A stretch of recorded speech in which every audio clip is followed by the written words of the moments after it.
people, no? The Filipinos. I would like to thank them, especially when I was in Dubai yesterday. There was this Omar Sason who Best helped name. me.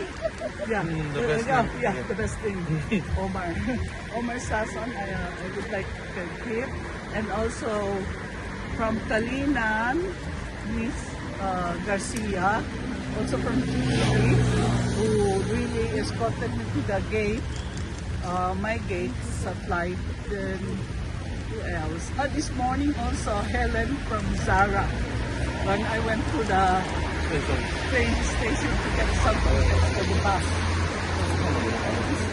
And I would like also to thank all the people here present. Yeah, present. Rain or shine. Rain or shine. Mostly rain. Omar, you're the spokes now. Ito naman po si Papa. He's doing ano naman, it's fine, it's okay. We had a long chat, kami tatlo. I was very happy na, kasi very, very happy kami ito na opportunity makausap siya. Yeah, because they were waiting for how many days, right? Yeah, for a week. Okay, yeah. So, yun, I'm still very grateful, lalo na kasama ko lola ko dito. Kasi nang-enjoy ang experience. So, Ma'am Elizabeth, ulitin ko lang yung tanong ko kanina. No? Your assessment after 1 month of not seeing them. Is it better or? He has grown a beard. Maybe gote na siya. Yeah. Do you like the beard? Good thing rin yun. I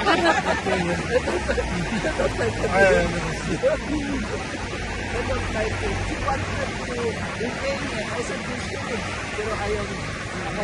He want to retain it until he goes out. So, sabi ko baka mag-Christmas ka, si Santa Claus.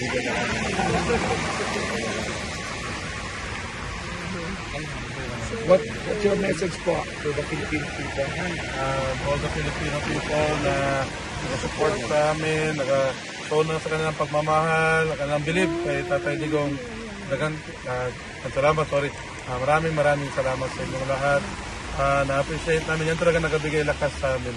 Ang inyong support and devotion sa kanya. So, ang hope ko na lang, we continue praying for him, praying for his health, and of course, praying for our country, the Philippines. Ulitin ko lang po, there will be affairs every day, 19, 20, 21, 22, 23.